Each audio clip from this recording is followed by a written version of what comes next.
Hi, I'm Doc, and welcome to my review of The Last Jedi.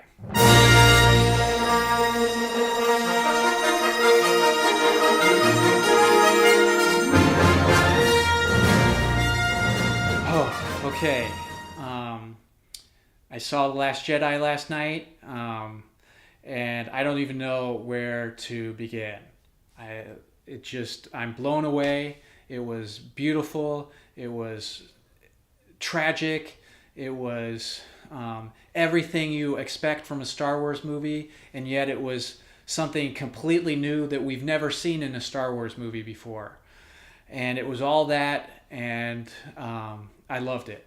And I can't I can't express how much I loved it. Who knows how many more times I'm going to be seeing it in the next few days and weeks. I want to say a few things about it. I want to start by just pointing out, one negative, my one criticism, which kind of is nagging at me. I wish it wasn't there. I really was unhappy with that second act detour to the Monte Carlo planet, whatever that's called. Not that they went there at all, that I like the theme that was, they made very apparent about, who those people were and what what their lives meant to, the ordinary person's lives. But it just didn't feel necessary within the plot. I know they needed the code breaker, but they didn't even end up with the code breaker they set out to get. They were sent there to find one code breaker. They found another code breaker. This second code breaker was a plant for the Empire. That doesn't make any sense. It just seemed like there's too much misdirection and less than misdirection and more of lack of direction with that one part of the story. I think it would have been so much better if Benicio del Toro's character was the person they were sent there to find, and it was established from the beginning, he can do what you need done, but you can't trust him. He doesn't have a loyalty to the Republic, and so then you have to sell him on it, and then he betrays them, and it's all like within his character journey, and it seems to matter more as opposed to being kind of random. Anyway, that's out of the way. Otherwise, I loved everything. The things I didn't love, I super loved. I loved the old classic characters. I loved the new characters from The Force Awakens. And I loved the brand new characters, whether it was Rose or Laura Dern.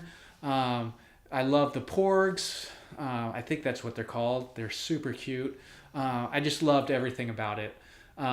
If I had to pick an MVP, it would be Rose. I thought her character was amazing. I loved what she brought to the story, and hopefully will continue to bring to the Star Wars universe.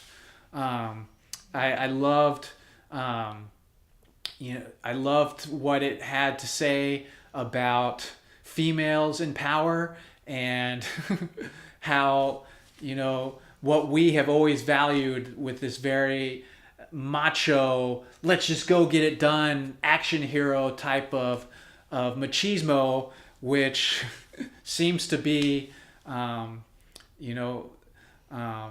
going away. It's, infected all the way to the White House right now. I loved that they were saying, hey, there's a different way. There's, there's a sober way that we can assess things and make choices that benefit everyone, even when they're difficult choices. I loved it. But I don't. This could go on forever. But I want to just finish with what to me is at the heart of this story and why I love it so much, which is that it really took on the Star Wars mythology and has, ended, not completely ended, but is bringing to a close one mythology and beginning a new mythology. And it's a very different mythology. The original movies were obviously the hero's journey of Luke Skywalker. He, was the farm boy that gets swept up in this galactic battle.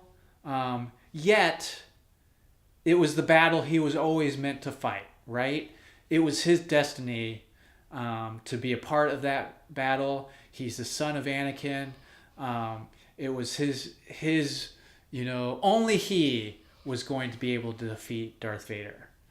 But now, with the new movies moving forward, these are Rey's movies now. And there's no doubt by the end that that's the case. There's a lot of question about who her parents were. And it turns out, is she a Skywalker? Is she a Solo? Is she was her father Obi-Wan? Was it Snoke? All kinds of guesses. But it was none of the above. Her parents are nobody.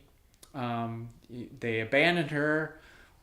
We're never going to hear from them again, most likely, if they're even still alive.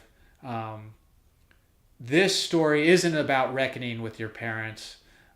This story isn't about fulfilling your destiny. This story is about a girl who's growing up, wanting to belong, wanting to know what her place in the world is, and realizing that there is no place for her except what she creates.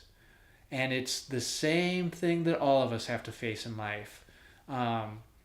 What difference does it make? What do our choices matter? Well, they only matter in the sense that we decide what our destiny is. We decide who we're going to be, which side we're going to fight on. And that's what Rey has realized. And I think that's beautiful. I think it's amazing. I think it's something that we all face every day. And I'm totally on board with it. It's the heart of this new trilogy. I can't wait to see how it's going to resolve itself. We don't know how it's going to resolve because it's not about destiny anymore. It's just about the choices that our characters make. And that applies equally to Kylo Ren as it does to Rey, who is in so many ways the mirror image of Rey. He has everything that she doesn't. He has a family that loves him. He has a place in the world. He has a journey to go on, and it's not enough. And I think so many people can understand that. It's the rich kid syndrome. You're born into wealth, you're born into privilege, and it's not enough for you, and it takes you down dark paths. And so I love it. I love that relationship between the two, the way they oppose each other, they balance each other, and I can't wait to see it resolve. So that's it. That's my review. I can't wait to go see it again. Thanks, and if you guys want to share your thoughts, your opinions about what I thought, about what you thought about the movie, go ahead and put them in the comments. And please don't forget to subscribe. And I'll see you next time.